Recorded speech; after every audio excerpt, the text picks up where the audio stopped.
People buy Harleys for freedom, loyalty, and that unmistakable American rumble. A machine you can trust with your life. But some engines betrayed that trust, blowing heat, burning oil, and breaking wallets from day one. Let's expose 12 Harley engines the factory wishes you'd forget. Number 12, HD Shovelhead. The Shovelhead rolled in with confidence, presented as the stronger heartbeat that would push Harley Davidson into its next chapter. On the showroom floor, it looked like progress. Out on the road, the illusion faded quickly. Behind that timeless silhouette sat a motor that ran hotter than a midsummer highway. With too few cooling fins, the cylinders struggled to release heat, and once temperatures crept upward, the engine began working against itself. Oil thinned, slipped past worn guides, and burned away in slow, smoky breaths that became the Shovelhead's calling card. Many riders learned to keep a spare quart within reach because this machine consumed oil the way a thirsty traveler reaches for water. As the heat climbed, everything else followed the same downward path. Heads warped, valves refused to cooperate, and gaskets collapsed under the strain. In the most unforgiving cases, pistons seized without any warning at all. Later revisions introduced stronger components and smoother mounts, but those arrived long after owners of the early and mid-70s models had formed their verdict. Living with a Shovelhead today is less about riding and more about maintaining a fragile friendship.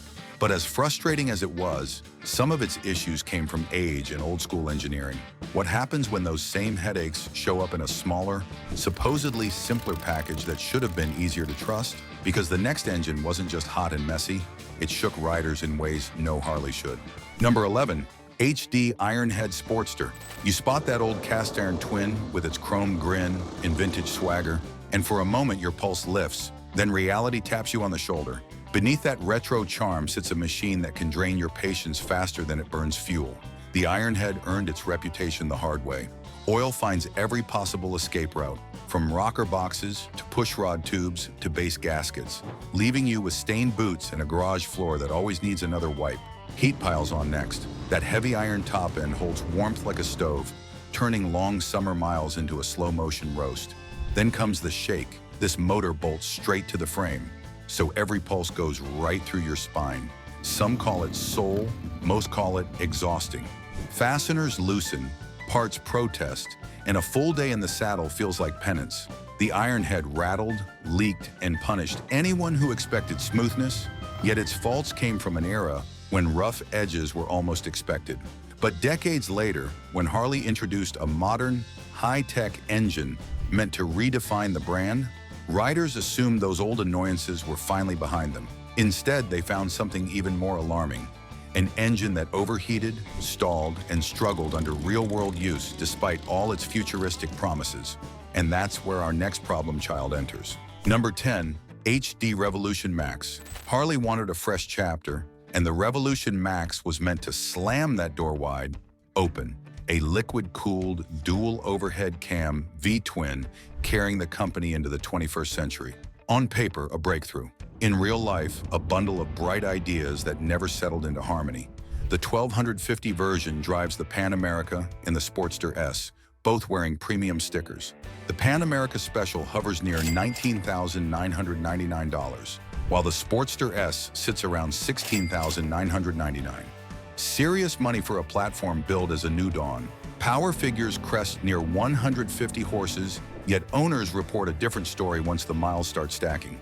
Heat building in slow traffic, oil appearing where it should not, top-end chatter, chain and tensioner worries, odd throttle behavior after tunes, shifting that needed firmware, band-aids. For a modern design, that is a long list. The unease does not end at the curb. Used Pan Americas and Sportster S models often land between $11,000 and $14,000 on dealer floors, a gap that shows buyers accounting for risk. And if these disastrous Harley engines are blowing your expectations out of the water so far, hit like, drop a hype, and subscribe. That's the best way to help us keep uncovering the wildest motorcycle history for you. The Revolution Max looked modern, sounded exciting, and carried Harley into a new generation.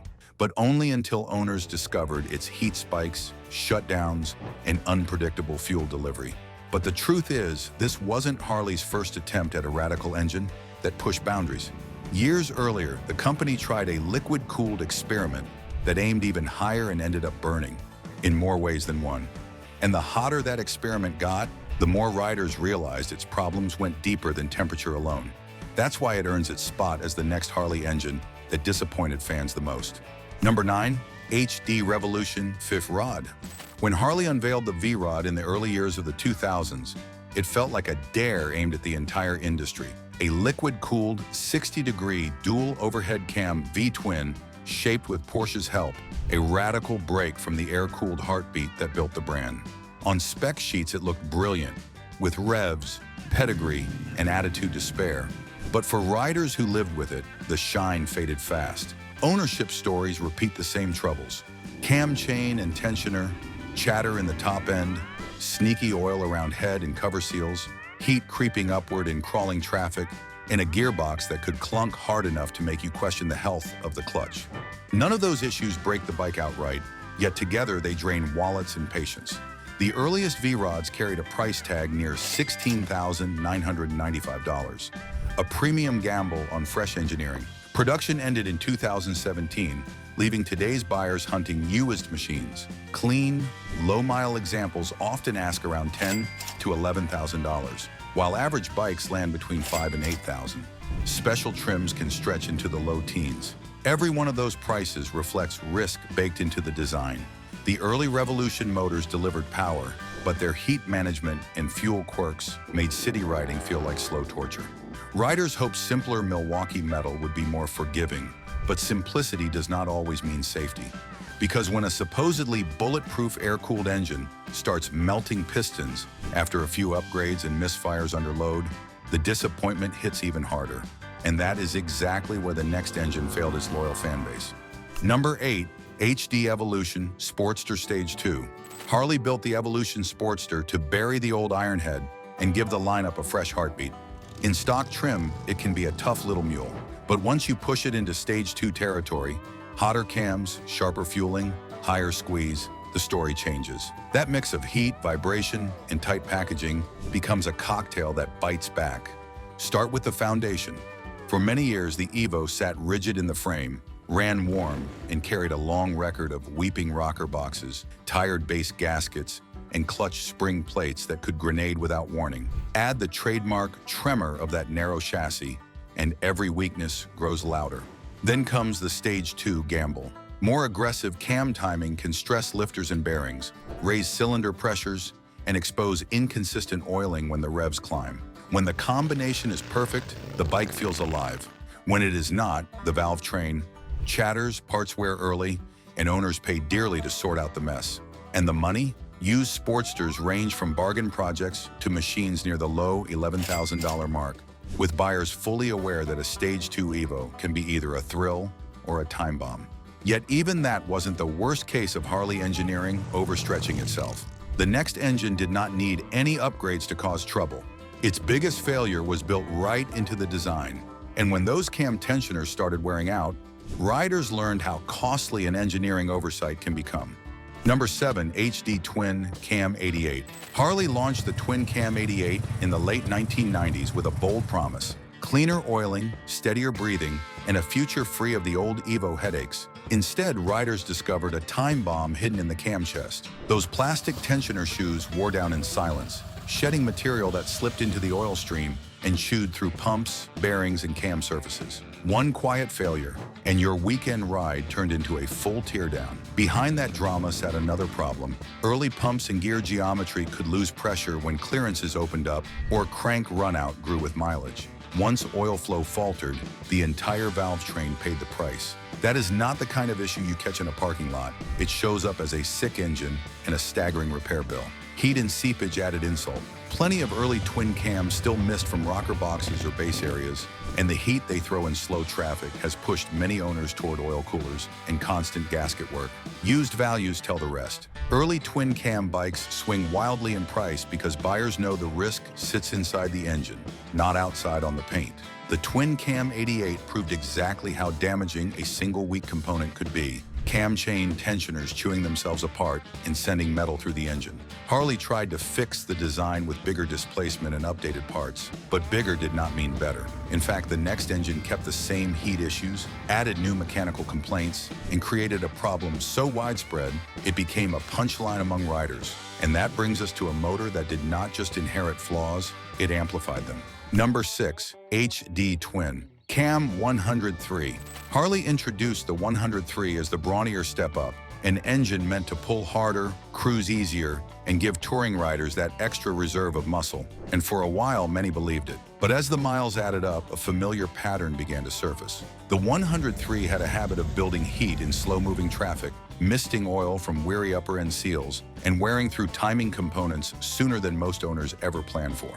None of these issues alone spelled disaster. Together, they turned ownership into a quiet tug-of-war between enjoyment and maintenance. When trouble finally arrived, it did not creep in, it charged. Replacing the entire long block straight from Harley's catalog costs several $1,000s before a mechanic even touches a tool. Add labor, fresh tensioners, redesigned oil pump assemblies, and whatever collateral wear turned up along the way, and the total grows quickly enough to challenge even committed riders. The used market tells the same story. Well-preserved touring machines powered by the 103 still hold respectable value, but tired, high-mile examples often sit far cheaper because buyers understand exactly how fast minor problems can escalate into major repairs. And with the twin cam 103 behind us, we are about to dive into the top 5 worst engines ever. But first, we want to hear from you. Which Harley has given you the biggest headache, why it earned that title in your experience, and which engine you think will hit the next spot? Drop your story in the comments. We read everyone and value them more than anything. And as we move closer to the top of this countdown, the engines ahead do not merely strain finances, they can tear apart whole bills in ways that leave riders stunned. Number 5, HD Twin Cam 96. If there is one motor that keeps seasoned Harley riders wary, it is the Twin Cam 96. It arrived as the supposed evolution of the earlier 88, yet it carried many of the same structural headaches straight into a new generation. The biggest red flag was always the cam chain system. Even with hydraulic tensioners, plenty of owners watched those plastic shoes wear down far sooner than expected, leading to noise, slack, and the kind of internal damage that can end a ride in a heartbeat. Then came the oiling concerns. This engine became notorious for sumping, where oil gathers in the crankcase instead of moving freely. When that happens, bearings, cams, and critical surfaces can run dry, and heat builds fast. Because the 96 relies entirely on airflow to stay cool, any drop in lubrication turns that heat into real harm. The used market tells the same story. Complete twin-cam 96 engines often sell for surprisingly low prices, a clear sign that riders value them cautiously. But as flawed as the 96 was, it was still rooted in traditional Harley design, predictable, familiar, and easy to understand. The next engine, however, came from a very different place, a high-revving, high-compression project that promised performance far beyond the usual. But the harder it pushed, the faster its weaknesses showed, especially once riders demanded more than the factory intended. Number 4, HDV Rod V-Twin. Harley wanted a revolution, and on paper, the V-Rod's high-output V-Twin looked like the future. Liquid cooling, modern engineering, and performance numbers the company had never chased before. But once real riders lived with it, the shine wore off fast. Even with a radiator, these engines had a reputation for running hot in slow traffic, coughing out coolant, and flirting with overheating on warm days. Owners also battled stubborn oil leaks around the breather system, often patching them with improvised fixes because the stock seals simply did not hold up. Maintenance pushed frustration even further. A simple valve lash check demanded tilting the entire engine forward, turning routine service into a shop-only job that drained wallets quickly. And because the engine and transmission share oil, any gearbox issue carries real risk of contaminating or damaging the motor. The high-output V-Rod engines love to rev and love to run hot, too hot. Fueling glitches, valve train wear, and unpredictable behavior made them risky for riders who just wanted reliability at street speeds. Harley fans hoped the next generation would bring less drama and more durability, but even the all-new Milwaukee 8 could not escape its own first-year demons. And when oil started pooling in places it should not, riders discovered a new kind of nightmare. And this next entry proves that even modern engineering is not immune to catastrophic failure. Number 3, HD Milwaukee 8 107. When Harley rolled out the Milwaukee 8 107, Riders were told this was the clean slate, smoother, stronger, and free from the headaches of older big twins. But the earliest versions quickly proved that new does not always mean sorted. One of the biggest complaints was oil summing, where oil pooled in the crankcase instead of circulating. That led to low pressure, stressed bearings, and engines that felt rough long before they should.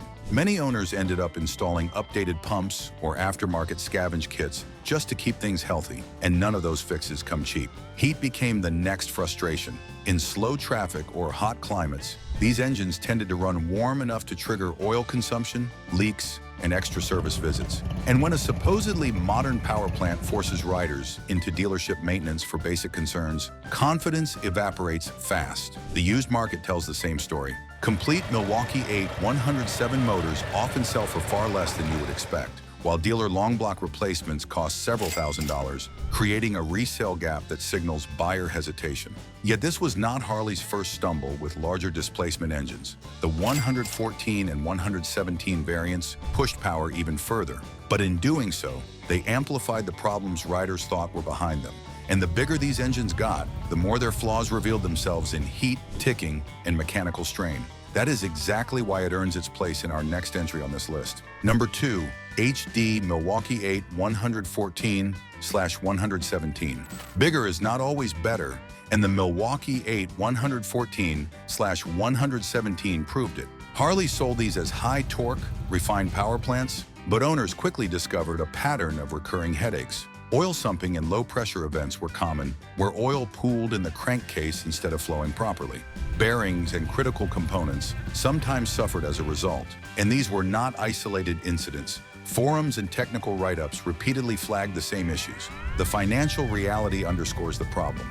Used complete engines for the 114 or 117 often sell between roughly $2,500 and $3,300, while partial or lower-end assemblies can fetch as little as $1,200. Meanwhile, factory fixes like Stage 4 upgrades or dealer long block programs push costs into the multiple $1,000 range, a stark gap that signals buyer wariness and real expense. Owners also contend with heat, elevated oil consumption, and reliance on aftermarket scavenge or pump solutions just to keep the engine running safely. When a manufacturer's ecosystem becomes a band-aid market, that says everything about design stress. Yet even that was not the worst of Harley's engineering missteps. The next engine did not need upgrades to cause disaster. Its biggest failure was built right into the design. And when those internal components started failing, riders quickly learned how costly a single engineering oversight could become. Number 1, HD Twin Cam 110B. The Twin Cam 110B, Harley's big bore Screamin' Eagle and CVO variant, looks unstoppable on paper. In reality, it quickly earned a reputation for persistent, wallet-draining headaches. Lifters wore prematurely, cam and primary chain tensioners failed. Oil sumping events threatened catastrophic engine damage. These were not isolated complaints. The rider community documented them time and again. Early owners discovered lifter bores ovaling, requiring deep engine work that is neither simple nor cheap. When that hits a flagship big bore, confidence evaporates fast. Oil system failures followed, with crankcase pooling and compromised returns dropping oil pressure. Bearings suffered, teardown bills mounted, and expensive scavenge fixes became routine. The market reflected the mistrust. Used twin cam 110B assemblies commonly trade for roughly $1,800 to $3,700 depending on condition and miles, far below what a robust, dependable flagship engine should command. Dealer long block replacements sit in the mid-$4,000 range, emphasizing the steep cost to repair versus the low resale value. For the countdown, the evidence is clear. Chronic lifter and tensioner wear, repeated sumping issues, depressed resale prices, and costly OEM repairs make the Twin Cam 110B the most precarious Harley engine ever produced. These 12 engines show the rough side of Harley's past, the designs that missed the mark and left riders dealing with heat, leaks, and catastrophic failures. But knowing them helps you avoid bad buys and spot trouble early. If you found this breakdown helpful and want more deep dives into the history, failures, and hidden stories behind legendary machines, click the next video on your screen, drop a hype and subs, because the next countdown is going even deeper.